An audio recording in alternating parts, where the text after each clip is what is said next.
Halo anak-anak, kali ini kita akan belajar tentang ilmu pengetahuan alam. Tema 2, subtema 1, kelas 6, tentang adaptasi tumbuhan terhadap lingkungan dan cara melindungi diri. Setiap tumbuhan melakukan adaptasi terhadap lingkungannya. Adaptasi adalah cara tumbuhan menyesuaikan diri terhadap lingkungannya. Berikut contoh adaptasi morfologi atau bentuk tubuh tumbuhan di berbagai jenis. Pertama adalah tanaman xerofit. Tanaman kaktus merupakan salah satu contoh tumbuhan xerofit. Xerofit adalah tumbuhan yang hidup di daerah kering seperti gurun atau savana. Daun yang kecil seperti duri membuat laju penguapan semakin kecil. Batangnya tebal dan mempunyai jaringan untuk menyimpan air.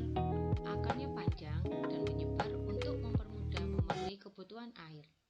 Contoh tanaman xerofit lainnya adalah lidah buaya, buah naga, dan pohon kurma. Yang kedua adalah tanaman hidrofit. Bunga teratai termasuk dalam tanaman hidrofit. Hidrofit adalah tanaman yang sebagian tubuhnya ada di permukaan air, memiliki rongga udara dalam batang atau tangkai daun yang berguna untuk membantu tanaman mengapung di air dan untuk menyalurkan oksigen. Daunnya lebar, bertujuan untuk mempercepat proses penguapan. Selain bunga teratai, yang termasuk tanaman hidrofit adalah eceng gondok, dan yang ketiga adalah tanaman higrofit.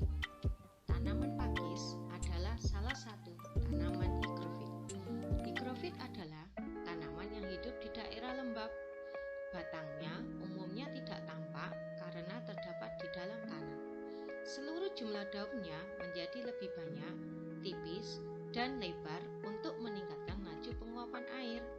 Selain tanaman pakis, yang termasuk tanaman higrofit adalah tanaman paku, dan yang keempat adalah tanaman halofit. Tanaman bakau merupakan tanaman halofit. Tanaman halofit adalah tanaman yang hidup di daerah yang banyak mengandung garam, contohnya daerah pesisir. Daunnya memiliki kelenjar sekresi garam untuk mengeluarkan garam berlebih dari tumbuhan. Akarnya kuat untuk mengikat pada media tumbuhan seperti pasir. Berikut ini adaptasi tingkah laku tumbuhan di berbagai jenis lingkungan. Pertama, yang menggunakan bulu halus. Untuk melindungi diri dari serangan makhluk lain, terdapat tumbuhan yang memiliki bulu halus. Tanaman bambu merupakan salah satu contoh tanaman yang melindungi diri dengan menggunakan bulu halus. Bulu halus tersebut bisa membuat gatal sehingga tidak bisa disentuh oleh makhluk hidup lain. Bulu halus sering disebut gelukut menggunakan daun yang tajam. Nanas merupakan salah satu tumbuhan yang mempunyai daun yang tajam. Daun yang tajam membuat nanas dapat tumbuh dan berkembang tanpa gangguan dari hewan. Yang ketiga, menggunakan getah.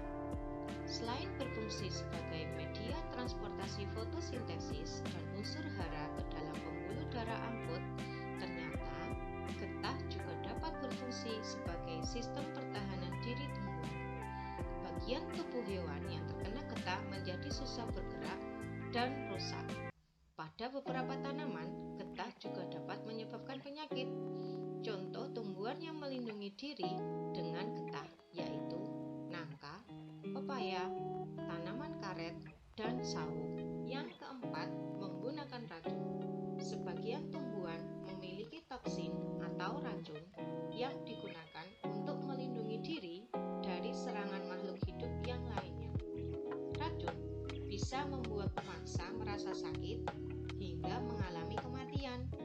Beberapa tumbuhan yang mengandung racun adalah kecubung dan jarak. Kelima, menggunakan duri. Beberapa jenis tumbuhan memiliki duri sebagai alat pelindung diri dari serangan musuh yang ingin mengganggu kelangsungan hidup tumbuhan tersebut. Contoh tumbuhan yang melindungi diri dengan duri adalah bunga mawar, bunga buket, dan kaktus. Terima kasih sudah menyaksikan video materi bahan ajar IPA tentang adaptasi tumbuhan